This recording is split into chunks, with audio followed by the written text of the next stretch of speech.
Have you been on Etsy lately? It's like a whole new world. People are getting real creative with fragrances. I feel like I've discovered like a whole new outlet for niche. I'm going to talk about one brand, and if you've been on Instagram, you've probably seen this one around, or at least it's been heavily circulating in my circles as kind of a hot Etsy brand that I was really excited to get my hands on it. I kept scoping for, I don't know, I want to say months, but it's probably like a month and a half. But anyway, I was scoping as they kind of went in and out of stock, or I'd get my eye on one and then another Instagram post would come out with another possibility for me. So I kept adding to cart and trying to decide, and finally I made a decision. Okay, so the brand itself, it falls a little bit into my shop local. It's For the Scent of It, and it's out of Wisconsin, which is in the United States. And they started 6 years ago, and they really pride themselves on very high quality ingredients, really unique scents too. The descriptions are amazing. So the perfumer, who I believe his name is Michael, if I'm reading that correctly, if it doesn't pan out with fragrances, which it will, because the fragrances are great, but if that doesn't pan out, he could always get into writing descriptions for other people's fragrances, because every time I read a description on Instagram or on Etsy, I was like, this one sounds amazing. This sounds like so much fun. So it's another reason I had trouble choosing, because they just sounded so interesting and fun.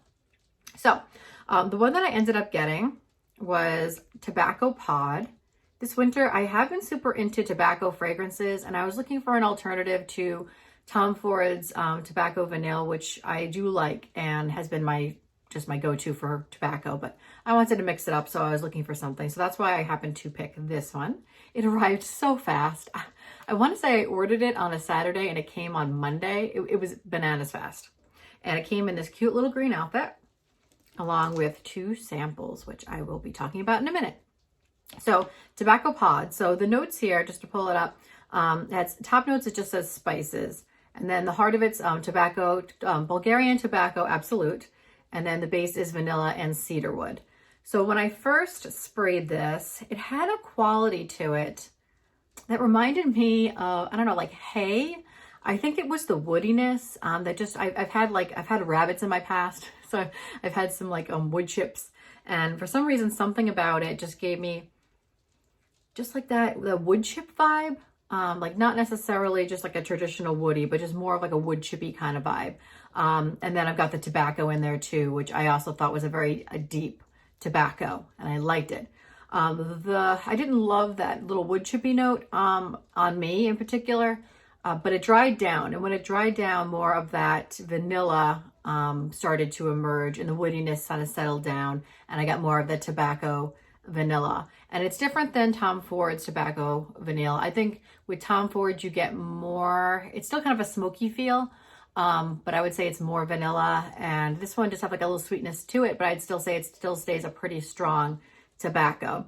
And the woodiness dries down, as I mentioned. It kind of stays, but it doesn't have like that sharp note of like what I'm calling like that hay wood chip note. It doesn't have that anymore. It kind of dries down and settles down. The lasting power is great. It does turn into a skin scent, but it sticks around. So I've worn this quite a few times since I got it. I'm giving everything like a fair amount of time these days to make sure that I've got a really full review. I sprayed it typically when I wore it around 7:30 in the morning, and then by 7:30 at night, it was still around. It wasn't necessarily projecting like a beast at that point, but I could still smell it, particularly on my clothes. I would turn and still kind of catch wisps of it.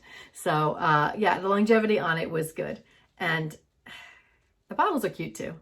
A lot of the artwork that you'll see, all this little natural, and then on Instagram too, they've got kind of a nice aesthetic vibe that I'm into. So the bottles are also cute. Nothing over the top, but they're easy to display in your tray. You can see the juice there and how much is left. And I like this little simple design on here too. So I was very pleased with it. However, this purchase introduced me to a new fragrance emotion, which is sample FOMO.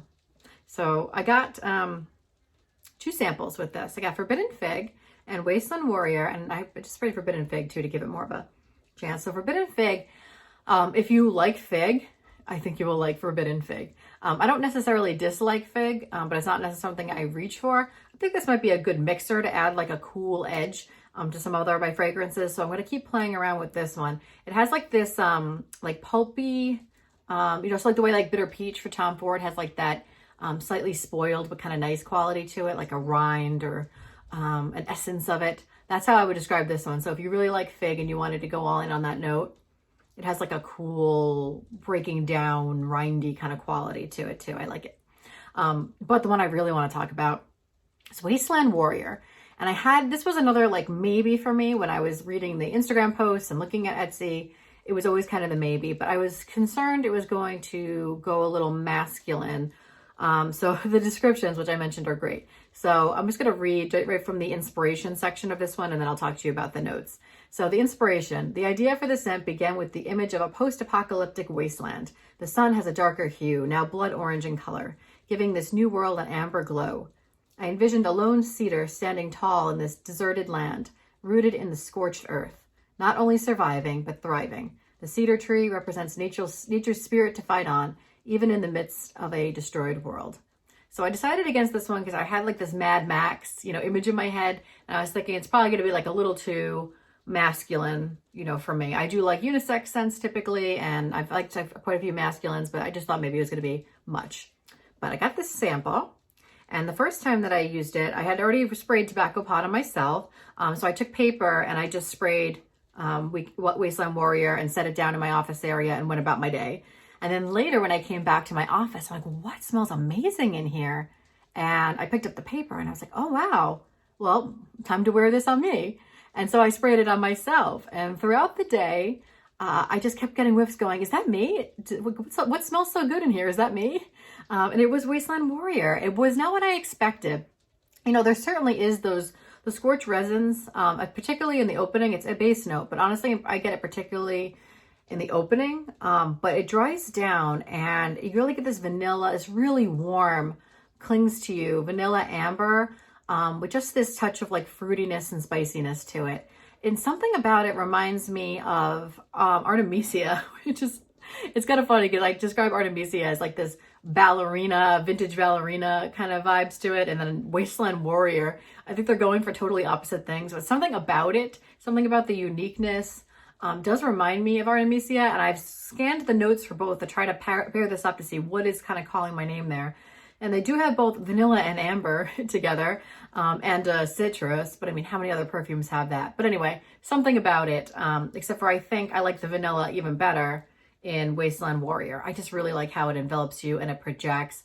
And it is a little more expensive than the other ones because it is used of 60% high quality natural materials, so it's a little bit more expensive. And I think that really pays off because even though I really liked tobacco pod, I could see a big difference between the projection, longevity, and just how it kind of clouds around you with Wasteland Warrior. So now I need this one. They go in and out of stock, but I'm going to score this one for sure. I really liked it. Highly recommend. Very unique too. But if you do like woody, if you're looking for that scorched, cedar woodiness, I think you will get that. As I said, on me, I preferred the dry down and that vanilla cloud with like a touch of edge to it. That's what I got. But I think if you were searching for something a little bit more masculine, cedar, woody, I think you'd probably be able to pull that out of this too. It's a really cool scent, very unique. Very excited by it. I think it's a great masterpiece type creation. So kudos on that. So that is my review of For the Scent of It. Please check them out on Etsy. I will obviously be linking in the description. Just really great innovations happening on Etsy. I've got more to talk to you about too, but this is the one that I was getting the most hype for and was most excited to try. And there you have it. If you have tried For the Scent of It or interested, please let me know in the comments. If you like this video, please like it. If you enjoy all matter of fragrance content, blind buys, reviews, hauls, please subscribe to Second is the Best. I upload whenever it strikes my fancy. That is all for this one. I will see you in the next one.